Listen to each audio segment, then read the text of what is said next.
오늘 본문은 우리가 아는 달란트 비유라고 부르죠.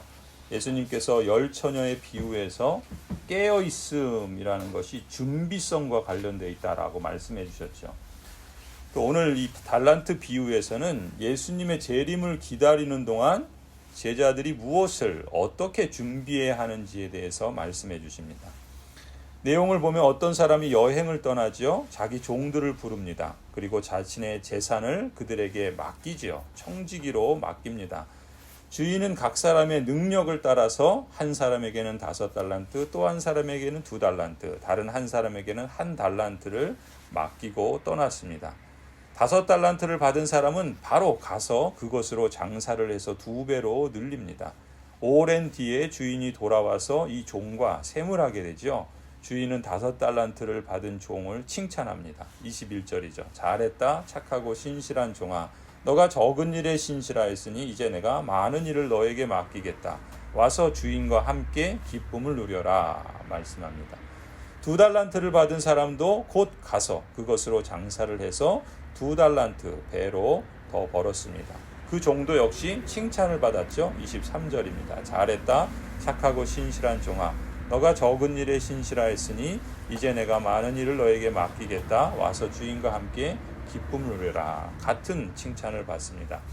그러나 1달란트를 받은 사람은 어떻습니까? 가서 땅을 파죠. 그리고 맡겨주신 주인의 돈을 숨겨버립니다. 그리고는 주인이 돌아와서 세무할 때 이렇게 대답하죠. 24절. 주인님, 나는 주인이 굳은 분이시라 심지 않은 데서 거두시고 뿌리지 않은 데서 모으시는 줄로 알고 무서워하여 물러가서 그 달란트를 땅에 숨겨두었습니다. 보십시오. 여기에 그 돈이 있으니 받으십시오.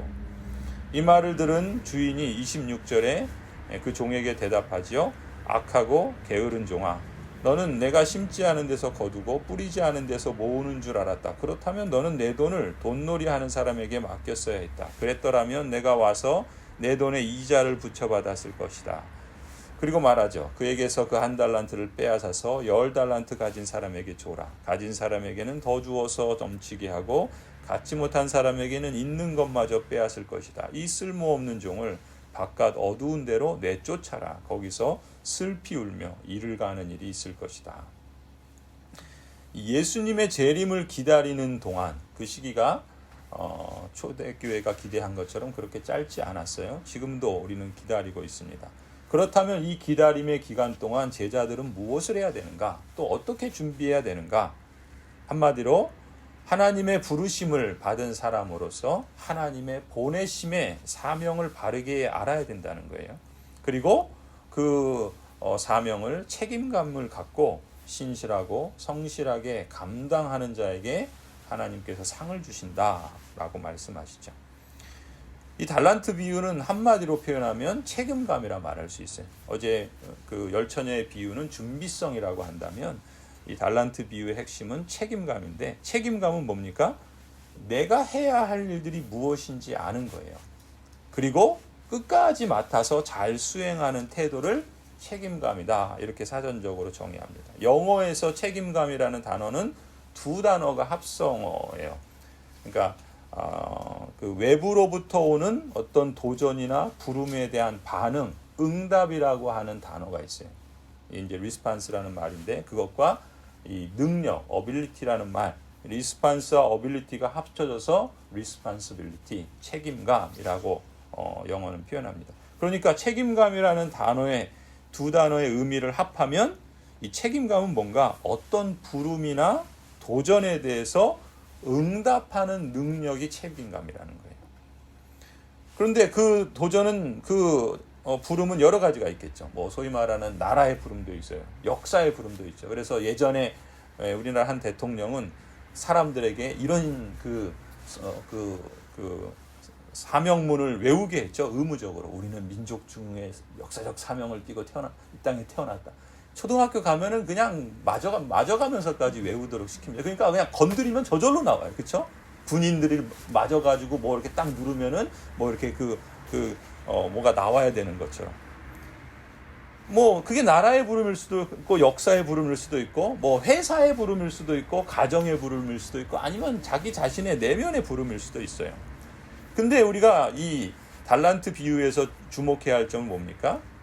이 창세기 1장과 2장 역사의 시작을 보면은 창세기는 우리에게 놀라운 사실을 선언하고 있죠. 그것은 뭡니까?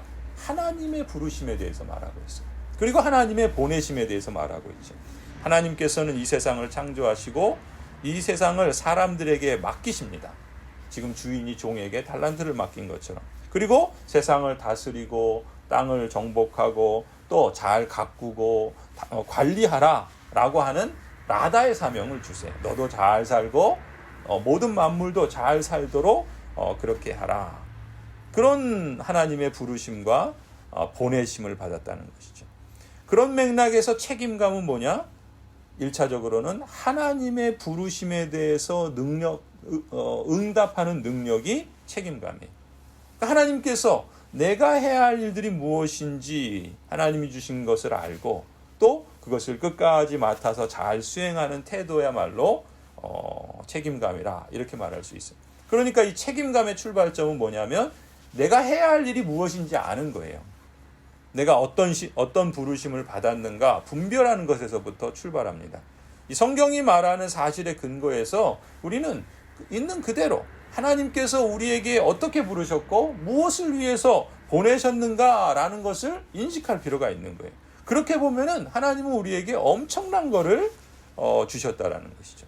한마디로 이 세상을 모든 하나님이 만드신 만물을 잘 가꾸고 다스리고 관리하고 또 세워가고 또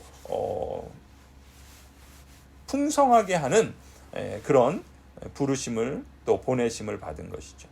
이 세상을 다스리고 통치하는 능력이 하나님께서 사람에게 주신 사명이었고 또 그렇게 했을 땐 그런 능력을 사람에게 주셨겠죠.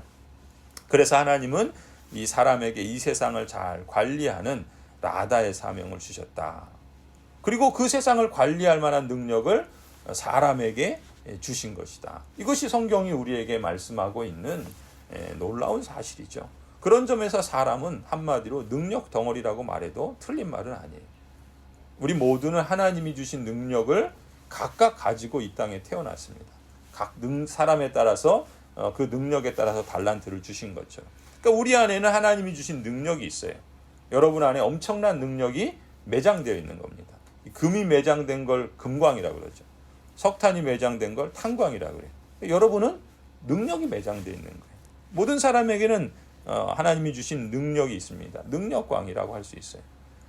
오늘 비유에서도 말씀하죠. 각 사람의 능력에 따라 최소한 1달란트를 주십니다. 왜 나는 1달란트야? 저 사람은 2달란트, 5달란트인데. 이렇게 변명할 여지가 없어요. 구약에서 1달란트는 60문화입니다. 한 3,000세겔 정도 돼요. 무게로 따지면 34kg가 넘습니다. 1달란트가 34kg니까 금이 34kg라고 생각해 보세요. 신약시대의 로마 제국에서는 통화로 볼 때 1달란트는 6,000데나리온입니다. 1데나리온은 노동자 하루 일당이에요. 그럼 6,000일 동안의 그런 일당이니까 적어도 16년 내지 20년의 연봉에 해당하는 어마어마한 돈입니다. 그래서 1달란트를 34kg로 계산하면 지금 시세로 한 돈 3.75g인가요? 이게 한 30만 원 됩니다.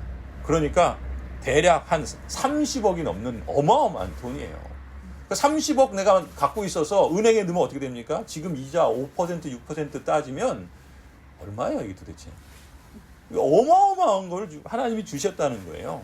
그러니까 1달란트, 이게 우리는 개념이 없어가지고 별거 아닌 것 같지만 사실은 놀라운 거죠. 실제로요, 뇌과학자에 따르면 우리의 뇌는 140억 뉴런스라고 하는 것을 갖고 태어났다 합니다. 이게 이제 뇌세포 단위인데 140억 개가 있대요. 보통 사람이 쓰는 평균 뇌 용량이 3% 쓴답니다. 우리가 갖고 있는 뇌의 용량의 3% 쓴대요. 여러분, 아인슈타인 천재가 있죠? 이 아인슈타인이 평생 5에서 6% 썼대요. 이렇게 뛰어난 사람도 그 정도밖에 안 쓴 거예요. 아무리 최고의 능력을 달하는 사람도 10% 이상을 못 쓴대요.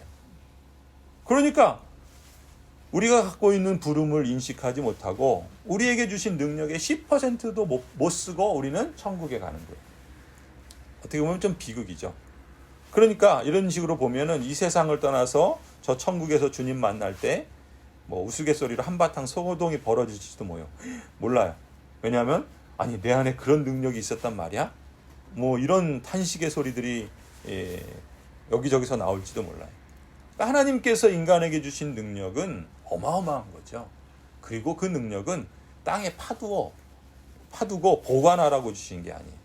주님의 뜻을 무시하고 거기에 대해서 외면하고 아무것도 하지 않고 땅에 묻었다가 도로 가져오라고 주신 것이 아니죠. 사용하라고 주신 거예요.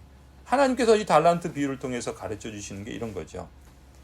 그런 점에서 저나 여러분은 성도로 부르심을 받았고 또 교회에서는 직분자로 하나님의 보내심을 받았습니다. 하나님이 만드신 세상을 다스리고 관리하도록 라다의 사명을 교회에게 맡기셨습니다.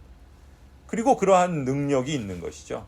또 그것이 아버지로서, 어머니로서, 남편으로서, 아내로서, 자녀로서, 또 성도로서 우리가 있는 자리, 여러분이 있는 자리에서 또 하나님께서 맡기신 부르심이 있고 보내심이 있어요. 그것을 인식하고 주신 은사나 능력을 찾고 개발하고 사용하는 것, 이것이 하나님의 부르심과 보내심에 대한 책임감이라고 말할 수 있겠죠. 이 책임감은 맡은 일을 끝까지 잘 수행하는 태도입니다. 언뜻 보기에 보잘것없는 일이라 할지라도 전력을 다해야 할 이유가 거기에 있는 것이죠. 또 실제적으로 일은 마무리할 때마다 실력이 붙습니다. 작은 일을 훌륭히 해내면 큰 일은 자연히 결말이 나게 되어 있습니다. 이것은 유명한 데일 카네기라고 하는 그런 컨설턴트도 하는 그런 말이기도 합니다. 주님께서도 말씀하십니다. 착하고 신실한 종아. 그 특징은 뭡니까? 적은 일에 신실했다라고 말씀하시죠. 적은 일이라도 주인의 뜻을 알고 전력을 다해 끝까지 잘 수행했다라고 하시는 칭찬입니다. 여러분 예전에 스티븐 코비라고 하는 사람이 쓴 책이 있습니다. 성공하는 사람들의 7가지 습관. 엄청 잘 팔렸죠. 베스트셀러입니다. 그 첫 번째가 뭔가? 성공하는 사람에게는 첫 번째 특징, 주도적이 되라 말씀합니다. 프로액티브라고 그래요. 그러니까 남이 시켜서 억지로 마지못해서 하려고 하지 말고 성공하는 사람에게는 자기 주도적으로 한다는 거예요. 스스로 뭘 해야 할지 알고 스스로 어떻게 반응할지 선택할 수 있는 능력, 이게 responsibility라는 거예요. 책임감이라는 거예요. 성공하는 사람은 스스로의 삶과 사명에 대해서 책임을 집니다. 인간은 선택의 자유가 있고 선택하는 것에 대한 책임은 자신에게 있죠. 자신의 행동은 결코 자신을 둘러싼 여건들에 의해서 좌우되는 것이 아닙니다. 상황과 환경을 탓하지 말고 다른 사람에 대해서 그러니까 수동적인 태도를 버리고 주도적이 되라. 이 성공하는 사람들의 베스트셀러에서도 그런 걸 말합니다. 오늘 주님께서 말씀하신 이 달란트 비유에서도 생각해 보십시다. 이 한 달란트 받은 사람이 왜 책임을 완수하지 않았을까요? 그 이유를 보면은 다른 사람이나 환경을 탓하는데 원인이 있다는 걸 발견합니다. 심지어 누구를 탓합니까? 주인을 탓해요. 24절이죠. 주인님, 나는 주인이 굳은 분이라 그렇게 생각합니다. 심지 않은 데서 거두고 뿌리지 않은 데서 모으시는 분이십니다. 그래서 내가 주인을 무서워해서 그 달란트를 땅에 숨겨두었습니다. 보십시오. 여기에 그 돈 있으니 받으십시오.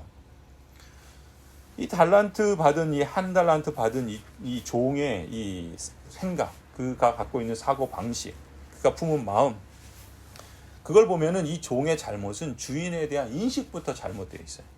하나님의 부르심과 보내심에 대해서 왜곡된 생각을 갖고 있는 것이죠. 하나님에 대한 선하고 바른 생각은 사랑을 불러일으킵니다. 그리고 그 사랑은 우리로 하여금 신실하고 성실하게 만들어줍니다. 왜냐하면 우리를 사랑하시고 우리의 삶의 의미와 목적을 주신 하나님을 기쁘시게 하고자 하는 열망을 우리에게 불러일으키기 때문에 그렇습니다. 하지만 우리가 하나님에 대해서 잘 알지 못하고 또 저기를 품게 되면 그게 두려움을 일으킵니다. 그래서 그 두려움은 게으르게 만들고 불성실하게 만드는 것이죠. 시도도 안 해요. 시도하다가도 그냥 중간에 포기하고 맙니다. 현재의 작은 일, 현재의 적은 일을 충실히 해내는 습관이 바로 책임감 있는 직분자가 되는 밑거름이 되는 것이죠. 책임감을 가지면 신뢰를 얻게 됩니다. 내가 매일 하는 작은 일들은 미래에 더 큰 책임을 맡을 준비가 됩니다. 우리 청년들에게도 사실 이게 필요해요. 먼 미래에 어마어마한 꿈을 꾸는 것보다는, 요즘은 그런 꿈도 안 꾸죠. 그냥 오늘 살기에 급급한 그런 경우들이 많은데 그러지 말자라는 것이죠. 매일매일 하는 적은 일들, 작은 일들이 어떤 면에서는 책임감 있는 그러한 사람에게는 하나님께서 칭찬하신다는 거죠. 하나님께로부터 상을 받습니다. 그리고 더 나아가서 실질적으로 그가 속한 공동체, 그게 가정이든 또 직장이든 또 사업이든 또 교회이든 거기에 기쁨을 주고 행복을 줄 수 있죠.